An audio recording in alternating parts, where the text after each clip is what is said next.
In the last video, I talked about how these people, the Givonites, were so upset at losing their livelihood that they want to bring on a drought. Their anger caused God to bring a drought upon the land during the time of King David, and figured out that, okay, what is he going to do in order to appease these people, to get them to say, okay, we forgive you, so that the drought can come to an end. It's been years of drought at this point. And so David goes to the Givonites and says, so what do you want? Yes, we know that Shaul killed a whole bunch of people, and because he killed those people, you lost work serving them. We know that you're really upset about that, but you have drought on the land. Like, what can we do to appease you? And they said, well, you know what? We want to kill descendants of King Shaul. And that was like a pretty brutal response. And this guy had lived a while ago, and a lot of his descendants had already died. Like, they want to bring descendants of King Shaul and bring them before him to be able to kill them. And David, at this point, and this is actually how we got into this whole sugya, this whole discussion, because we're talking about conversion. David says, you know what?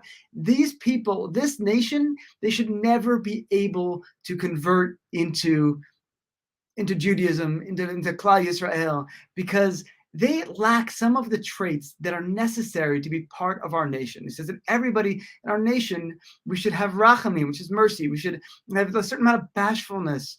We should have gemilat chasadim. We should be, wanting to give to others. And these people, they're so into revenge. They have no mercy whatsoever. And the decrees that they should never be able to convert. But he's saying, what should we do here? We've got this drought. We need to actually be able to eat. We'll destroy the nation if we don't do it. Do I actually give some of Shaul's descendants over to these people to kill them? And the president is told that, yes, he has to go ahead and go ahead with this. And it's a whole process where he marches the descendants in front of the ark, or in front of the Urim Bitumim, the breastplate, and it indicates which one of them is going to die in revenge to appease the Givonites. And he's also got a bit of a debate here, because he's very close to Shaul's son Yonatan, was his best friend, who really looked out for him. And he said, I'm going to look after your descendants. And he had one of those descendants nearby. He's like, what do I do? Do I not let him go? And do I hold him back so there's no chance of him actually dying? But that doesn't seem fair at the same time. And how can he be biased? And in the end, it's kind of debated. Maybe he holds him back, or maybe he prays to God that this one should be spared, and he is indeed spared. But we're asked the question, how can David be killing them? I mean, we say in the Torah that you should not punish the children for the sins of the fathers. And here, this is like a great-grandfather, King Shaul, who had done this thing to the Givonites, and now he's going to allow them to put these children to death for what the great-grandfather had done?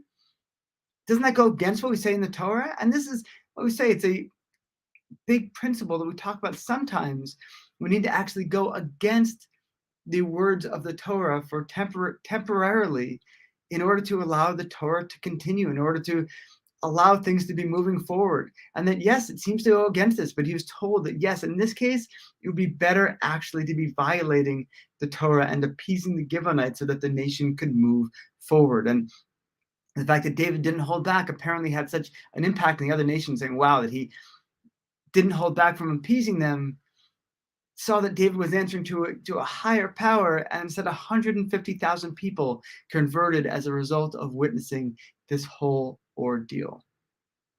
Go figure.